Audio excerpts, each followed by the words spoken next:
Yes, as you've seen, Master Sam Ohuabunwa joins us now. He's an industrialist.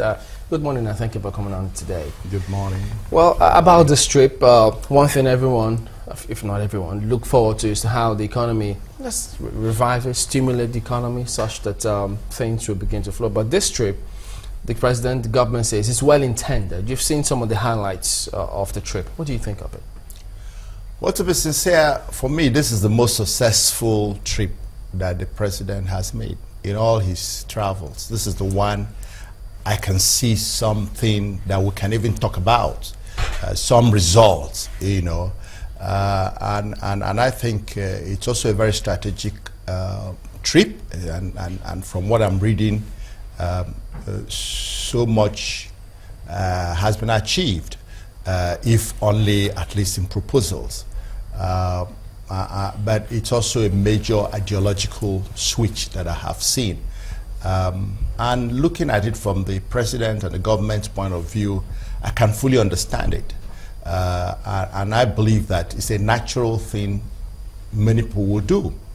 A government that is dealing with shortfall in revenue, was so in foreign exchange, a government that has a very large deficit, 2.2 trillion, almost 40% of the budget to deal with, and it needs to find the fund. Where do you go?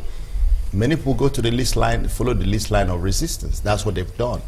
I believe that China has always wanted to be friends with Africa and has been pushing and offering deals over many years. But for the fact that there were alternative sources, maybe people didn't look at them with all other worries about ideology. But I think given the critical situation that Nigeria is, the government found that they should follow where they can get their problem resolved.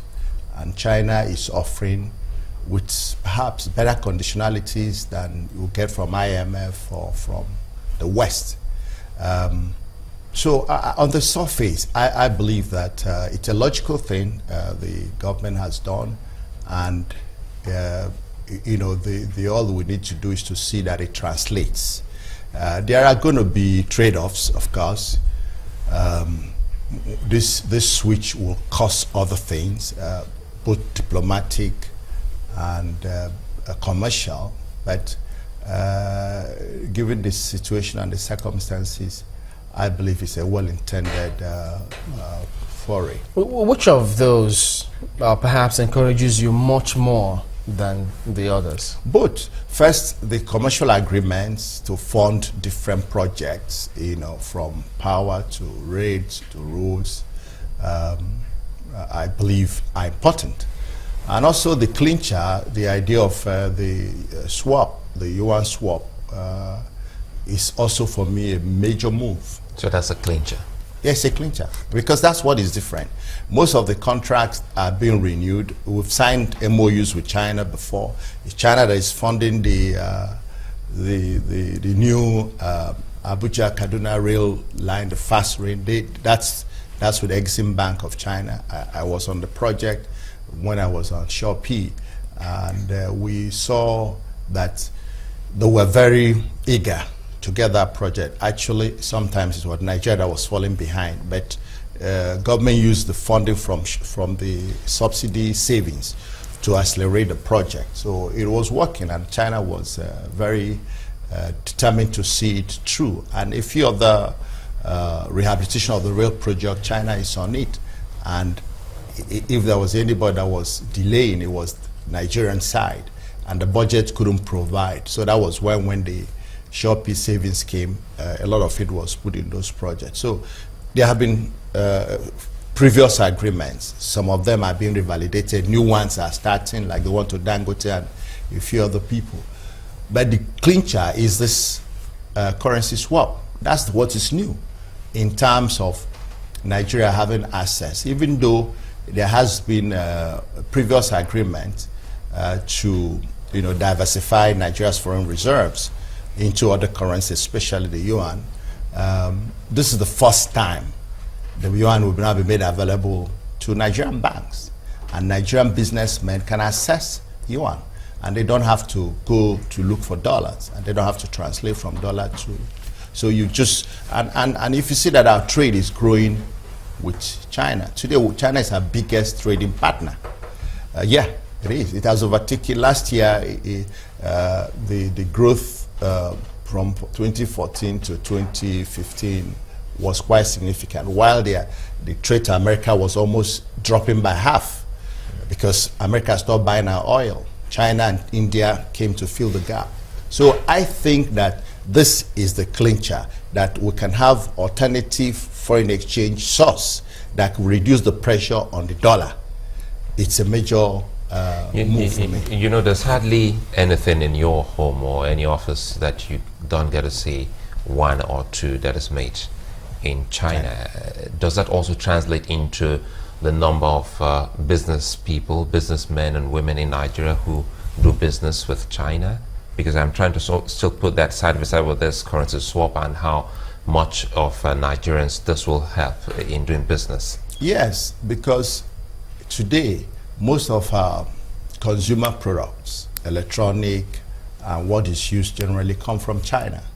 And even the developed world, many of the products that we get routed back to us from America, from Japan, come from China. China became the offshoring industrial base of the world for a long time. And people, I mean, that's what you see people like Trump in the US campaigns harping on, that they were sending American jobs to China and those areas. That's the way China became the world's industrial center. And they were manufacturing and shipping out. So a lot of things that we have in our country and most of Africa is from China. Trade has been growing, some informal, because these guys who put their money in their pockets and travel to China overnight and come back in the next 3 days, most of their business are not recorded. But the official trade, China has come very, very far. And with this, it will increase, because there are people who've been wanting to get the dollar for months. They can get. Since September, I know people who have applied, even in the industrial sector. They are getting little money, little dollars every day.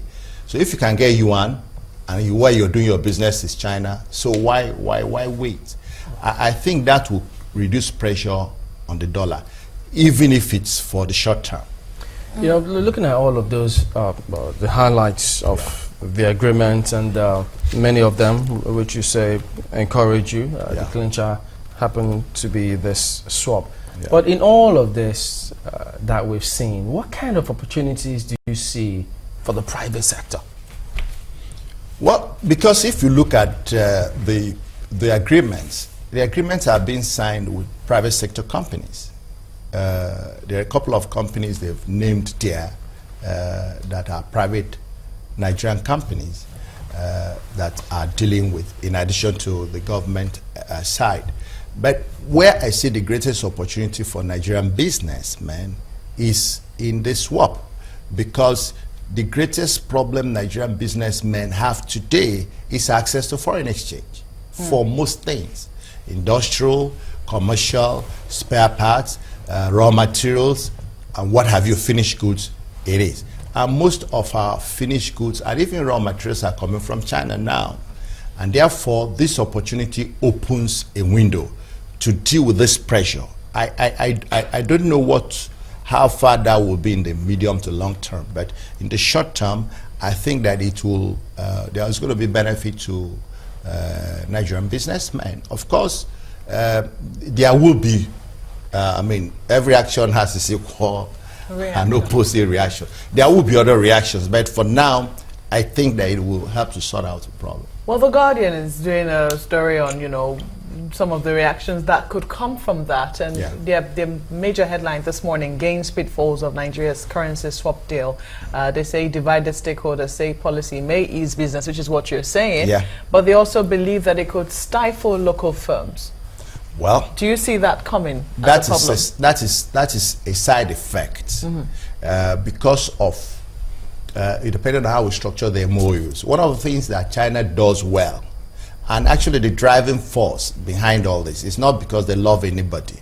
The idea is China wants an outlet for its technology and manpower. And so every business that it gets into, you will find that's a major component. I take this railway project I was talking about. You know, I saw Chinese men laying the tracks. I saw Chinese men putting mortar on the wall, which is something a Nigerians can do. Yeah. So that is, you see, the issue is this: when you go into any negotiation, you come with your own perspective. Nobody negotiates for your good; it's for his own good. So the problem is: what are the details of that negotiation? What are the terms? Have we sufficiently reached the level that it will really be win-win on both sides? China will not give you money or the technology if you're not going to take his people. That's major reason why they're doing this. They want outlet for the people. I have no problem with that. So they provide jobs for their people. Yeah, provide jobs. Yeah, which is legitimate. Use what you have to get what you need. So it's legitimate. But it's Nigeria's ability to determine how far you can go. You know, if 100 jobs will be created, so how do we share it? And I don't know whether in the previous contracts, MOUs, we went to that length. And if we haven't gone, that will be the side effect. We're going to create more jobs for Chinese.